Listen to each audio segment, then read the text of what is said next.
안녕하십니까. 약간 삐 소리 나죠? 그죠? 방송 저기 마이크를 다른 건 좀 내려주시겠어요? 삐 소리가 나가지고 좀 신경이 쓰이네요. 지금 괜찮나요 지금? 네. 여기 휴지가 있는 거는 나중에 눈물 흘리면 닦으라는 얘기죠?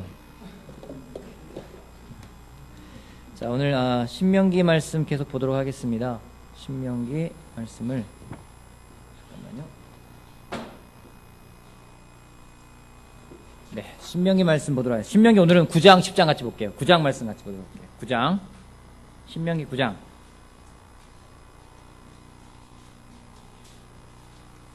신명기 9장 말씀을 같이 한번 읽어봅시다. 계속해서 하나님이 모세를 통해서 이스라엘 백성들에게 계속해서 말씀을 하고 계십니다. 신명기 9장에 보면은요, 1절부터 볼게요.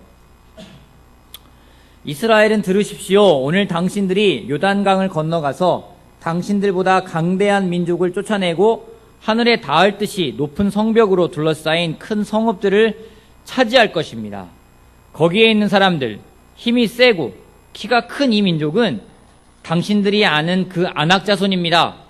누가 아낙 자손과 맞설 수 있겠느냐 하는 말을 당신들은 들었을 것입니다. 그러나 당신들이 아시는 대로 오늘 주 당신들의 하나님이 맹렬한 불이 되어 당신들 앞에서 건너가시며 몸소 당신들 앞에서 그들을 멸하셔서 그들이 당신들 앞에 무릎을 꿇게 하실 것입니다. 주님께서 당신들에게 말씀하신 대로 그들을 빨리 몰아내고 멸망시키실 것입니다. 신명기 9장에 보면은요, 그 아낙 자손, 그 요단강에 건너서 가나안 땅에 있는 자손을 그 아낙 자손이라고 합니다. 그래서 제가 아낙 자손을 누구랑 비교할 수 있을까 생각을 해봤어요. 누구랑 비교할 수 있을까요? 아낙 자손을 비교할 수 있을 만한 사람. 자역이요? 제가 한번 이 사람을 생각해봤습니다. 자, 이 사람이면 아낙 자손일까요? 최영만요. 네.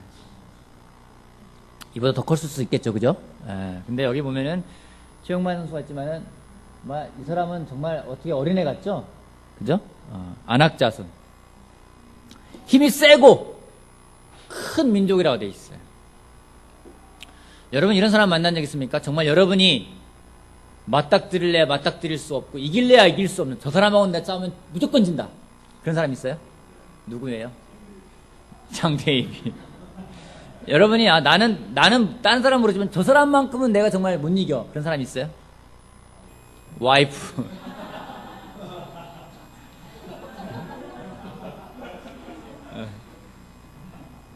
넘을래야 넘을 수 없는 벽, 그걸 뭐라고 불러요?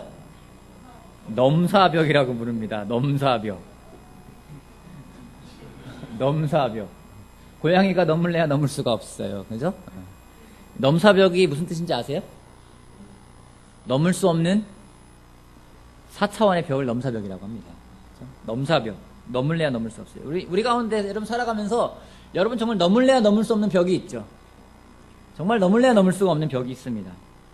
세상에 이런 문제가 많습니까? 적습니까? 여러분이 넘을래야 넘을 수가 없는 벽이 많이 있나요? 적게 있나요? 많아요. 근데 하나님이요, 이런 문제 속에다가 우리를 밀어 넣으십니다. 왜요?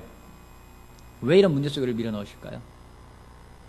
이런 왜 벽들을, 아까 말했던 그 아낙자손 같은 그 사람들을 직면하게 하실까요? 왜 그럴까요? 제 개인적인 확신입니다. 그래야만 우리가 하나님에게 다가갈 수 있기 때문이라고 생각을 합니다. 여러분 어떤 문제를 놓고 기도하십니까? 여러분 문제 생기면 기도하죠. 근데 어떤 문제 놓고 기도하세요?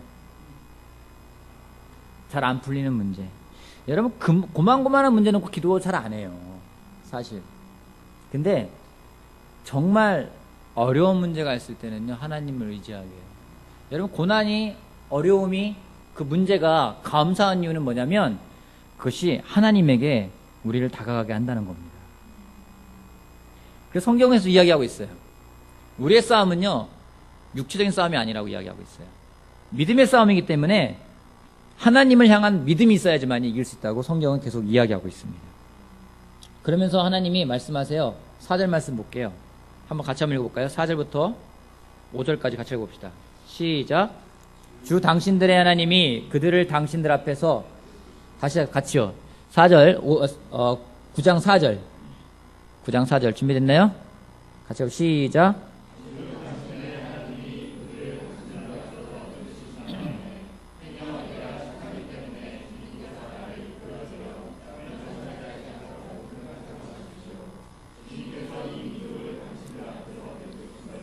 그들이 악하기 때문입니다.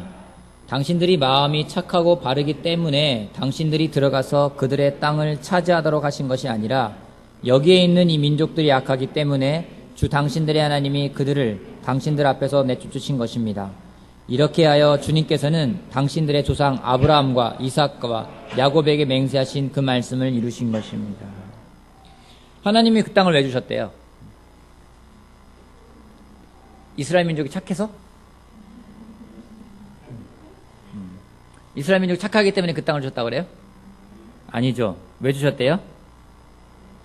그들이 악하기 때문에. 그들이 악하기 때문에 그 땅을 주셨어요. 또 주신 이유가 뭐예요?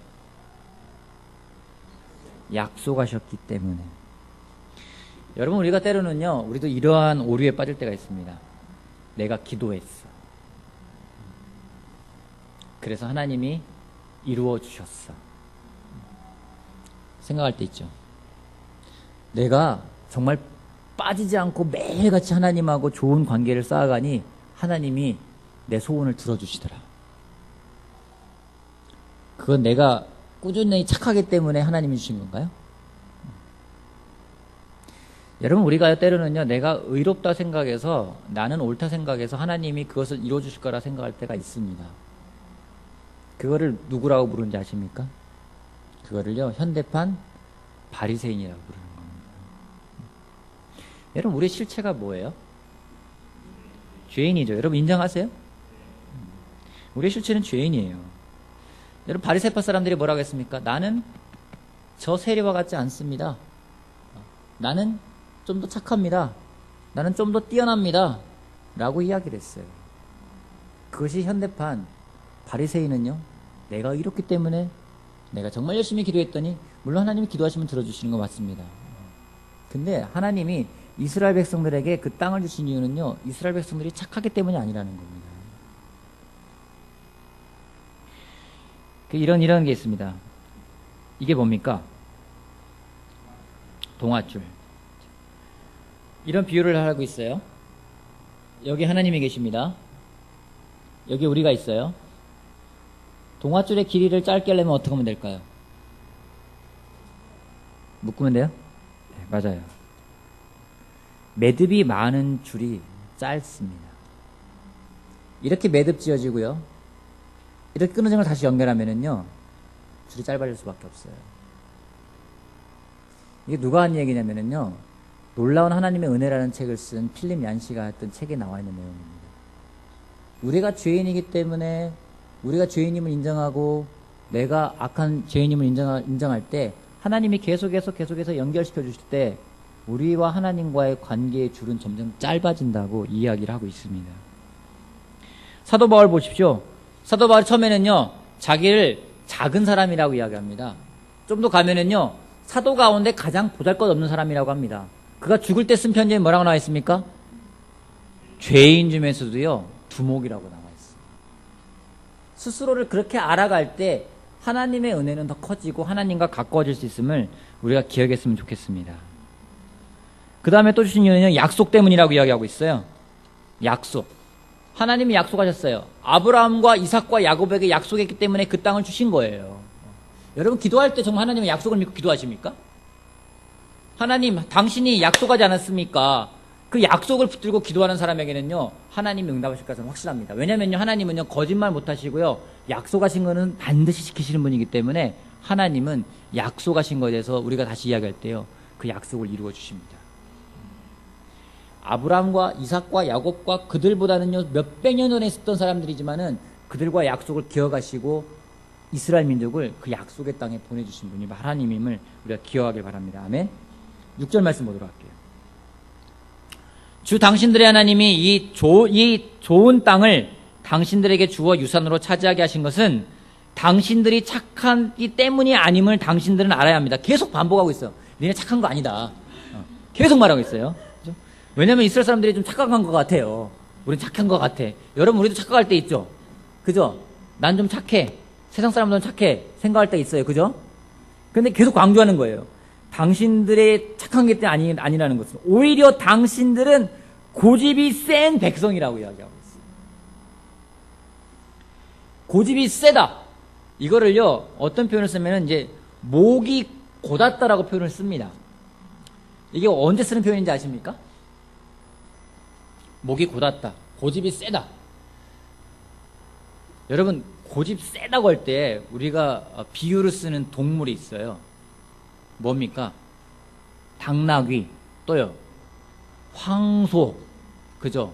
뭐 최씨고집이란 말도 쓰기도 하지만은, 자, 우리가 목이 곧았다라는 표현을 쓸 때는요, 이게 주석을 보면은요, 짐승에 비유하고 있어요. 소에 비유하고 있어요. 고집 센, 그래서 우리 황소고집이라고 하잖아요.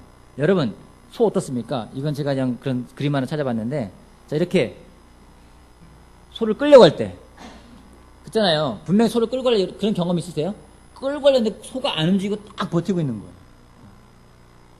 그걸 표현할 때 목이 곧았다고 표현했습니다. 그거를 성경은요, 고집이 세다고 표현하고 있어요. 이게 우리들 아닙니까? 착하기 때문이 아니라 우리는 오히려 고집이 세요. 여러분, 고집 세죠? 고집 세지 않아요? 나는 고집이 별로 안 센 것 같다 하시는 분 있어요?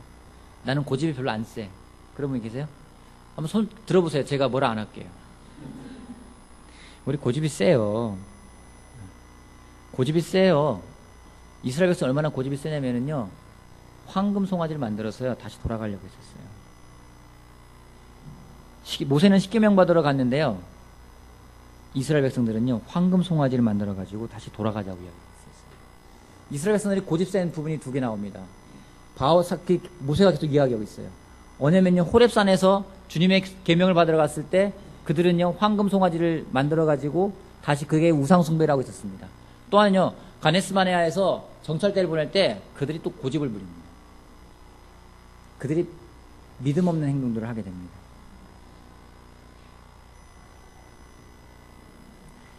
그래서 하나님이 그 이스라엘을 멸망시키겠다고 이야기를 해요. 그때 모세가 기도합니다. 이스라엘 백성을 위해서 기도해요. 하나님의 명예를 실추시키면 안 됩니다. 하나님이 약속했습니다. 하나님이 이 백성을 이끌어냈는데 광야에서 죽이면 하나님 체면이 뭐가 되겠습니까? 라고 하면서 하나님을 설득하면서 하나님의 마음을 돌리는 기도를 합니다. 여러분, 요즘에 누군가를 위해서 기도하고 계십니까? 다른 사람을 위해서 기도하고 계십니까? 그럼 정말 잘하고 있는 거예요. 모세는요, 계속해서 자기의 필요를 위해서 기도한 적은 거의 없어요. 계속해서 그 민족을 위해서, 그 백성들을 위해서 계속해서 기도합니다. 호렙산에서는 그 계명을 받기 위해서 며칠 기도했습니까? 40일을 주야로 기도하는 모습을 볼 수가 있습니다. 여러분, 문제 있죠? 문제가 우리를 짓누를 때가 있어요. 근데 이런 말이 있더라고요. 하나님은요, 나의 문제보다 크세요. 여러분 믿으십니까? 하나님이 여러분 문제보다 크다고 믿으세요? 하나님이 커지면요, 문제는 작아져요. 하지만 하나님이 작아지면요, 문제는 커지게 돼 있어요. 오늘 여러분에게 더 크게 나오는 것은 무엇입니까? 우리가 정말로 하나님을 믿는다면은, 하나님의 약속을 믿는다면은 그분을 붙들고 정말 그분께 나아가면서 기도하는 우리가 되었으면 좋겠습니다. 그때 하나님이 약속했어요. 내가 이루어줄 거라고. 내가 너와 약속했기 때문에 이루어줄 거라고. 그 약속을 믿고 나가는 우리가 되길 바라겠습니다. 아멘. 여러분, 모세도 대단해요.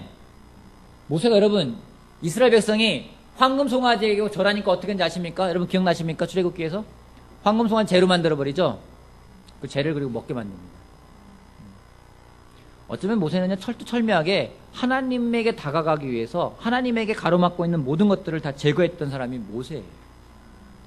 우리 또한 정말 하나님에게 더욱더 나아갈 수 있는 우리가 되기를 바라겠습니다. 아멘. 여러분, 매듭이 많아야지 하나님과 가까워짐을 다시 한번 기억하길 바랍니다. 10장 말씀 보도록 할게요. 10장 말씀. 10장 1절. 10장 1절부터 3절까지 한번 같이 읽어봅시다. 10장 1절부터 3절까지 시작. 그때 주님께서 나에게 말씀하셨습니다. 먼저 번과 같은 돌판 둘을 다듬어서 산으로 가지고 올라와 나에게로 오너라. 또 나무개도 하나 만들어라. 내가 깨트린 먼저 번 판에 새긴 말을 내가 그 판에 다시 새길 터이니 너는 그것을 그 궤에 넣어두어라. 그래서 나는 아카시아 나무로 궤를 만들고 먼저 번과 같은 돌판 둘을 다듬어서 손에 들고 산으로 올라갔습니다. 모세가 하나님이 주는 십계명을 가지고 섬에 내려왔어요. 그죠? 근데 어떤 일이 벌어졌죠? 십계명을 받아갖고 왔는데 어떤 일이 벌어졌죠? 밑에서는요, 황금 송아지 우상을 만들고 백성들이 정말로 난리가 난 거예요. 그래서 모세가 어떻게 했습니까? 돌판을 깼어요. 돌판을 깼어요. 그리고 황금 송아지는 재료 만들어서 다 먹여버립니다. 그리고 나서 하나님이 다시 모세한테 이야기합니다. 그 전에 모세가 올라갈 때는 빈손으로 올라갔나요? 돌 들고 올라갔나요? 섬에 빈손으로 올라갔어요. 그죠? 모세가 준비한 게 아무것도 없어요. 그냥 호롤 단신 몸만 올라간 거예요. 그죠? 두 번째는 주님이 하나님 뭐라고 하세요? 돌판 2개를 준비해 갖고 오라고요. 또요. 나무 궤도 준비해 갖고 오라고. 그럼 모세가 돌판 2개를 준비하고 그리고 나무 궤를 준비하면서 올라갔을 겁니다. 한번 생각해 보세요. 이건 성경에 나와 있지 않은데 모세가 돌판을 만들면서 무슨 생각했을까요? 던지지 말걸. 던지지 말걸. 그 돌판 2개 들고 올라가면서 무슨 생각했을까요? 무슨 생각했을까요? 여러분, 하나님이 새로운 말씀 주시는 겁니까? 개정판이에요? 아니죠. 똑같은 말씀을 주시는 거예요. 아마 생각했을 것 같아요. 던지지 말걸. 던지지 말걸. 여러분, 모세는요, 혈기가 있는 사람입니다. 자, 혈기 있는 사람. 우리 솔직하게 한번 손 들어봅시다. 나는 화가 많은 편이다. 한번 손 한번 들어봐 주세요. 화가 많은 편이다. 은남이가? 화가 많구나. 맞아요? 맞아요? 혈기가 왕성해서 망한 사람이 하나 있어요. 누구예요? 모세예요. 모세가 망했어요. 왜 돌판을 던졌을까요? 왜 던졌을까요? 혹시 여러분 물건 던져본 적 있습니까? 화가 나서? 뭐 던져봤어요? 시계랑 전화기랑. 시계랑 전화기. 혹시 화나서 핸드폰을 집어 던져본 적 있으세요? 핸드폰 던지려고 하더라도 고가라서 던지기 힘들죠. 그냥 이러다가도 못 던지죠. 혹시 주먹으로 벽을 쳐본 사람은 있으세요? 문을 쳐보신 분은 계세요? 저 그런 얘기 많이 들었어요. 확 나가지고 주먹으로 빡 쳤더니 문이 확 찌그러들고 문이 부서지고 막 그런 사람들도 봤습니다. 여러분, 모세가 돌판 깎으면서 얼마나 많이 생각했겠습니까? 던지지 말걸. 던지지 말걸. 내가 왜 던졌을까? 왜 던졌을까? 아니, 그걸 왜 던져요? 그잖아요. 하나님이 친히 만들어주셨는데 그걸 왜 던져요? 그 던진 대가로 또 받으러 올라가야 돼요. 또 금식해야 돼요. 그리고 돌판 2개를 다듬는데 이번에는요, 그걸 담을 나무까지 갖고 오래요. 나무 궤까지 갖고 오래요. 그리고 올라가야 돼요. 힘들었겠죠? 여러분, 다혈질인 사람, 하나님의 나라를 유업으로 받지 못할 가능성이 있습니다. 우리가 화를 조절할 줄 알아야 됩니다. 화를 조절하지 않으면요, 하나님이 거기에 대한 대가는 꼭 치르게 하십니다. 모세는요, 그 바위 2번 때렸다고 못 들어갔어요. 물 나오라고 2번 때렸다가 못 들어갔습니다. 화를 죽일 수 있는 우리가 되길 바랍니다. 아멘. 아까 형제랑 그런 얘기 했어요. 사람은 참 바뀌지 않는 것 같다. 여러분 잘 바뀌세요? 여러분 바뀌세요? 안 바뀌죠. 정말 여러분 약점 가운데 하나 안 바뀐 약점이 하나 있죠. 그건 정말 죽은 것 같은데 또 살아나고 죽은 것 같은데 또 살아나고 그럴 때가 있습니다. 어떻게 하면 될까요? 어떻게 하면 그게 없었을까요? 어떻게 하면 정말 그걸 죽일 수 있을까요? 방법이 있으세요? 방법 하나밖에 없어요. 하나님한테 가지고 가는 수밖에 없어요. 바뀔 때까지 하나님이 바꿔주십니다. 화가 많다면은 그 분노함을 좀 하나님께 가지고 가서 이겨낸 여러분이 되길 바랍니다. 아멘. 6절 말씀 볼게요. 6절. 이스라엘 자손은 부에롯 분해야 아간을 떠나서 모세라에 이르렀다. 거기에서 아론이 죽었으므로 그를 그곳에 장사하였고 그의 아들 엘르아살이 뒤를 이어서 제사장이 되었다. 아론이 죽었대요. 그리고 누가 제사장이 되었대요? 그의 아들 엘르아살이 뒤를 이었대요. 여러분 굉장히 간단하죠? 성경에 아론이 죽은 거에 대해서 왜 죽었는지, 무슨 병으로 죽었는지, 그가 죽은 다음에 무슨 과정을 거쳤는지, 엘르아살은 진짜 몇 번째 아들인지, 뭐한지 전혀 나와 있잖아요. 그냥 아론의 시대가 끝난 거예요. 그리고 엘르아살이 다시 시작하게 된 거예요. 하나님의 나라는 굉장히 사람에게 얽매이지 않습니다. 그냥 그때가 되면 그렇게 진행하게 돼 있는 겁니다. 하나님이 하시는 거예요. 하나님이 아론을 세운 건 누구예요? 하나님이 세웠어요. 엘르아살 세운 건 누구예요? 하나님이 세웠어요. 근데 우리는요, 때로는 사람에게 얽매여서 무엇인가 할 때가 있습니다. 모든 것들을 주관하신 건 하나님이 하시는 거예요. 여러분 때로는 그 생각하지 않습니까? 여러분이 없으면 나라가 어떻게 될까요? 이 대한민국이. 자여기가 없다. 대한민국의 자여기가 갑자기 불의한 사고로 하나님을 먼저 만났다. 기쁜 소식이죠, 그죠? 자기가 하나님 만나러 갔어요. 자기가 대한민국 어떻게 될까? 우리 아까 이제 뭐 예전에 꿈꿔서 준비 안 돼서 못 올랐다지만은 시작이가 준비돼가지고 하나님이 불러가지고 올라갔어요. 대한민국 어떻게 될까? 기장을 한 명 잃어서 대한항공은 어떤 영향을 받을까요? 망할까요? 회사가 휘청휘청거릴까요? 기장이 몇 명이에요? 1,000명.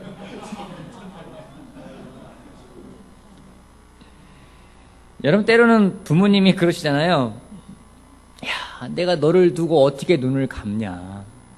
그런 말씀하세요, 그죠? 사랑하기 때문에 하시는 말씀이죠. 그죠?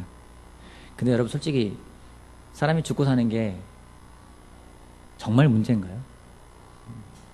저는요 가끔 요즘에도 누군가가 그런 얘기를 해요. 뭐 몇 년도 몇 월 며칠 날 뭐 지구가 망한다더라. 저 정말 기대해요. 지난번에 예전에는 2011년 12월 며칠 날 뭐 예수님이 재림한다고 해가지고 저 정말 그 전날 밤에 굉장히 기대하고 잤어요. 눈 떴는데 아무 일도 안 일어났더라고요. 좀 약간 실망했어요. 아, 혹시나 하는 마음이 있거든요, 솔직히. 누가 언제 주님이 온대더라 그러면 저는 혹시나 하는 마음이 있어요. 아, 좀 오시면 좋겠다. 여러분 믿을 거 있어요? 그거 없잖아요. 그죠? 때로는 사람들이 그럽니다. 여러분 천국을 소망하십니까? 천국 가고 싶어요? 언제 가고 싶어요? 언제 가고 싶어요? 오늘 밤에 당장 주님이 올라오라면 여러분 어떨 것 같아요? 거부할 거예요.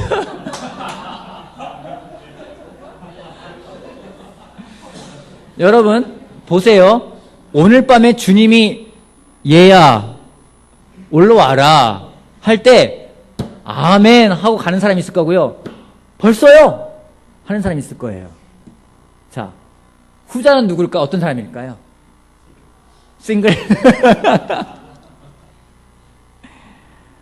우리가 때로는요 편안하면은 하나님 나라 찾지 않습니다. 천국은요 우리가 괴로울 때 찾을 때가 많이 있어요. 그죠? 때로는 우리가요 안전한 곳을 찾습니다. 그래서 안전한 곳. 여러분 세상에서 안전한 곳이 있을까요? 이 얘기가 항상 제 기억납니다. 2011년도 9월, 11월, 그때가 일본 대지진 나는 게 2월 2011년도인가요? 그죠? 11년도였죠? 그때 2011년도에 대지진이 났어요. 근데 그 전에 한국은요, 2011년도 초에는요, 북한에서 한국으로 쳐들어온다고 얘기 나와가지고, 어디 나가기만 하면 한국 불안하다고 이야기하고요. 그때 일본에 있는 형제들한테 전화가 왔었어요. 한국 괜찮냐? 위험하지 않냐? 근데 그 전화 끊고 일주일 후에 일본에서 대지진이 일어났어요. 여러분, 이 세상에서 안전한 곳이 있을까요? 안전한 곳이 없습니다. 우리가 정말로 하나님 나라를 사모하는 사람들이 되었으면 좋겠습니다. 때로는요, 건강하기 때문에요, 건강할 때는 하나님 나라가 필요 없어요. 근데 아프면 하나님 나라를 찾을 때가 있습니다. 그게 아니라 정말로 하나님 나라를 사모할 수 있는 그런 사람이 됐으면 좋겠습니다. 그건 뭐냐면요, 사람에게 연연하는 게 아니에요. 성경에서는요, 누가 죽고 누가 다음에 하고, 누가 죽고 누가 다음에 하고, 누가 죽고 누가 다음에 하고 굉장히 간단하게 나옵니다. 왜냐면은 그 모든 것들을 주관하시는 분이 하나님이기 때문에요. 사람에게 매이는 것이 아니라 하나님에게 매여있는 우리가 되길 바라겠습니다. 아멘. 10절 말씀 보도록 할게요. 10장 10절. 내가 먼저 본 것 같이 밤낮 40일을 산에 머물렀더니 주님께서 이번에도 나의 호소를 들어주셔서 주님께서 당신들을 멸망시키지 않기로 하셨습니다. 주님께서 내게 이르시기를 백성 앞에 서서 출발하여라. 내가 그들의 조상에게 주기로 한 약속한 그 땅으로 그들을 데리고 가서 그 땅을 차지하여라 하셨습니다. 모세가 나옵니다. 진정한 인도자가 어떤 사람인지를 모세는 보여주고 있습니다. 어떤 사람이에요? 기도하는 사람입니다. 다른 사람을 위해 기도할 수 있는 사람이요. 특별히 이 자리에 결혼한 형제들에게 제가 도전을 드립니다. 여러분은 여러분 가정의 지도자입니다.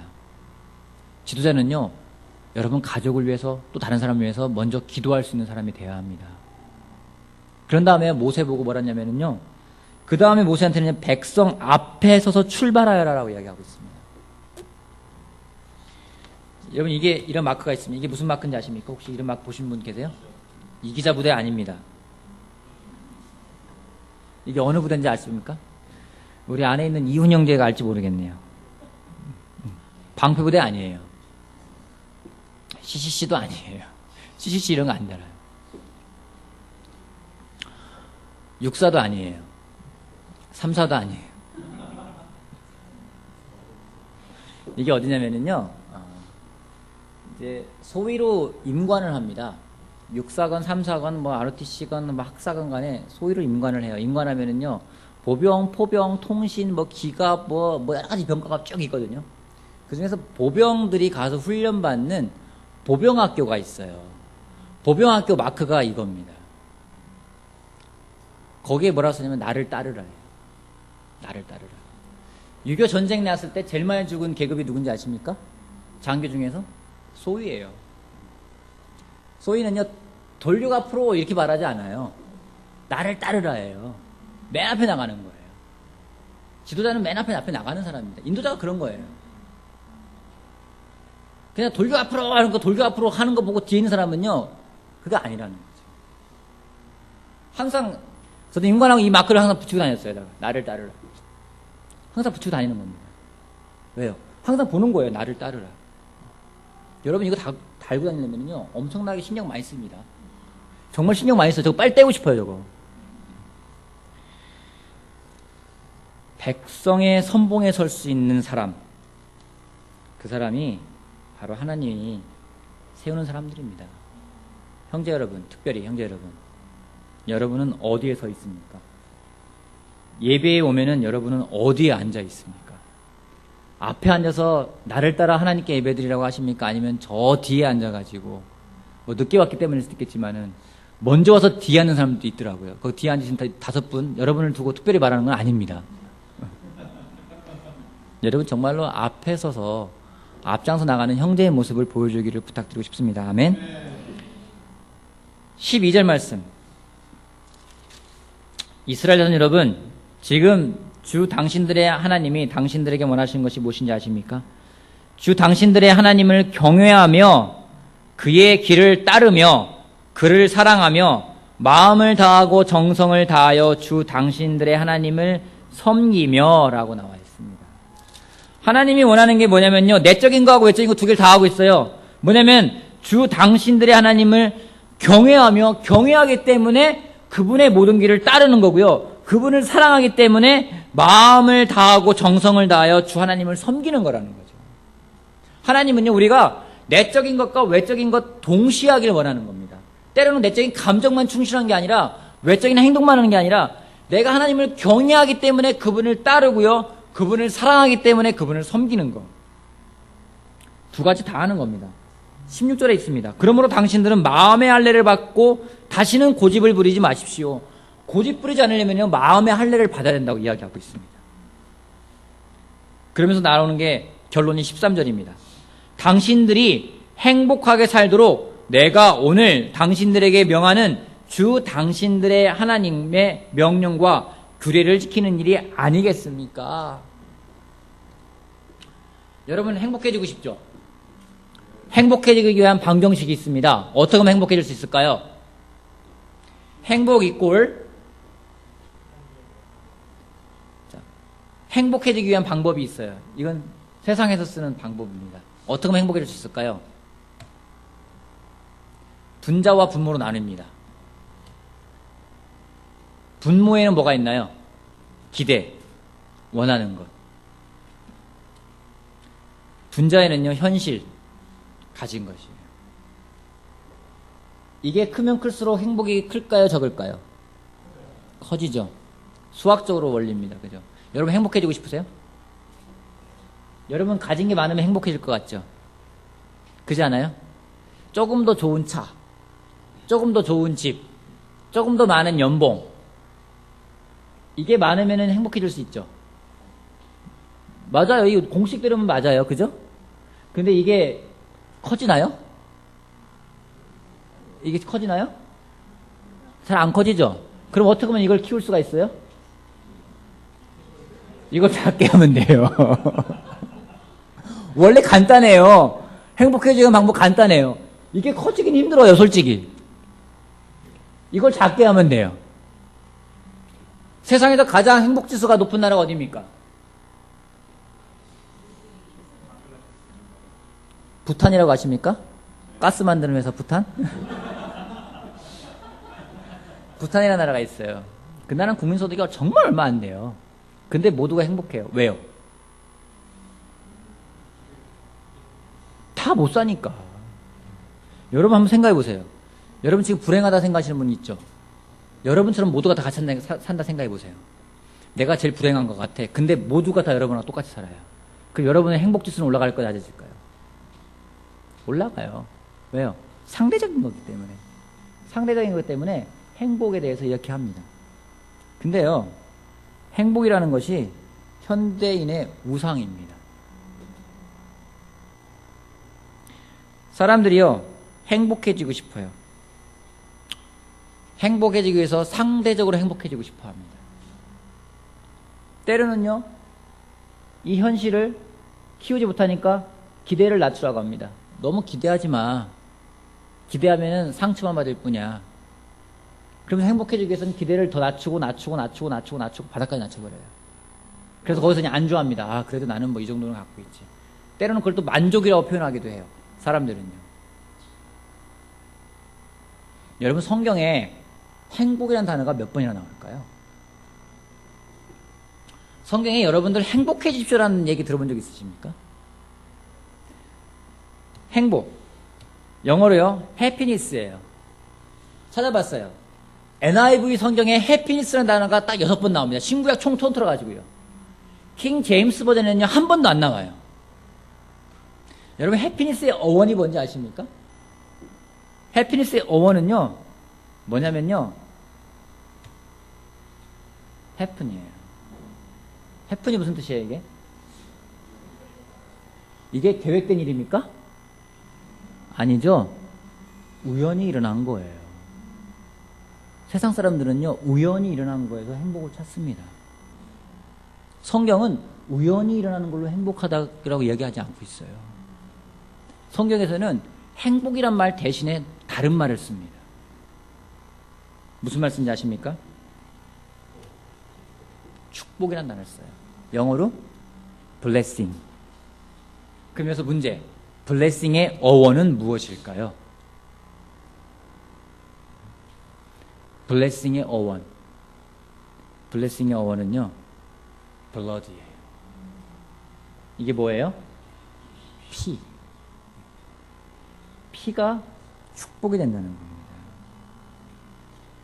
여러분, 세상은요, 우연히 행복해지는 것을 이야기하고 있어요. 근데 성경은요, 피 흘리지 않고는요, 축복이 없다고 이야기하고 있습니다. 이것이 성경의 원리입니다. 우리가 정말로 그 예수님의 피를 경험하지 못할 때에, 우리가 정말로 그 예수님의 십자가에 같이 동참하지 못할 때, 그 피 흘림의 그 은혜를 입지 못할 때 우리에게 축복이라는 건 없어요. 여러분, 정말로 우리 영적으로요, 아까 말했지만요, 우리 영적으로 우리가 낮아지고 으깨지고 십자가에서 죽지 않으면요, 우리는 다시 태어날 수가 없어요. 하지만 우리가 낮아지고 십자가에서 같이 예수님과 죽었을 때, 부활했을 때 우리한테 오는 하나님의 그 축복은 그야말로 할 수 없는 정말로 블레싱인 거예요. 축복인 겁니다. 우리가 하나님 앞에서 우리 고민을 더 낮춰야 됩니다. 하나님 앞에서 더 낮아져야 됩니다. 우리가 더 변해가야 돼요. 여러분, 혹시 선 긋고 계시지 않으세요? 십자가까지 가야 되는데 나는 여기까지만 딱 갈 거야. 선 긋고 나는 더 이상 나한테 변하라고 하지 마. 나는 여기까지 최선이야. 나는 한계를 느껴. 더 이상 변하지 않아. 내가 어떻게 변하겠어? 이건 내가 넘을 수 없는 벽이야. 그 선을 긋는 순간 뭔지 아십니까? 그 선을 긋는 순간 더 이상 제자의 삶을 포기했다는 겁니다. 여러분, 십자가로 가서 내가 예수님처럼 되겠다라는 거에 대해서 손을 긋지 마십시오. 그리고 앞으로 나아가십시오. 그 피를 경험할 때 우리 삶 가운데 주님이 주시는 축복이 있을 거라 생각을 합니다. 우연한 또 상대적인 행복을 버립시다. 자족한단 말이 있습니다. 스스로 만족한다는 말입니다. 세상의 것과는 다릅니다. 세상에서는 그냥 스스로 만족하는 거예요. 근데 이 하나님이 주시는 자족함이란, 만족함이란 다릅니다. 하나님이 주시기 때문에 내가 만족한다는 거예요. 내 필요를 알고 하나님이 채워주시기 때문에 내가 만족한다는 것이지, 내가 그만큼 있어가지고 만족한다는 얘기가 아니에요. 내 기대를 낮춰서 만족한다는 게 아닙니다. 하나님이 내가 필요하면 주실 것이고 필요 없으면 안 주실 것이기 때문에 없어도 감사하고 주셔도 감사하고, 그러기 때문에 우리의 행복 지수는 상대적인 지수가 아니라 절대적인 지수라는 겁니다. 성경이 말하는 행복이 그런 거예요. 여러분, 기독교는요, 피 흘림의 종교입니다. 기독교는요, 블러드의 종교예요. 그렇기 때문에 우리가 정말로 계속해서 예수님의 피를 알아가는 것이 가장 중요합니다. 저는 확신합니다. 모세가 이 행복이라는 단어를 이야기했을 때 그건 블레싱이에요. 해피니스가 아니에요. 그 블레싱이라는 것은 결국에는 주님께서 여러분들을 위해서 피 흘리실 그 피를 경험할 때 진정한 행복을 느낄 수 있다는 것을 모세가 저는 이야기했다고 확신합니다. 여러분, 우리 상대적인 행복을 누리는 게 아니라 하나님이 주는 절대적인 축복을 누려가는 여러분이 되길 바라겠습니다. 누군가한테 여러분 행복하세요 할 때 여러분 축복해 주세요. 성경에 나옵니다. 하나님이 여러분을 축복해 줬다고 이야기하고 있어요.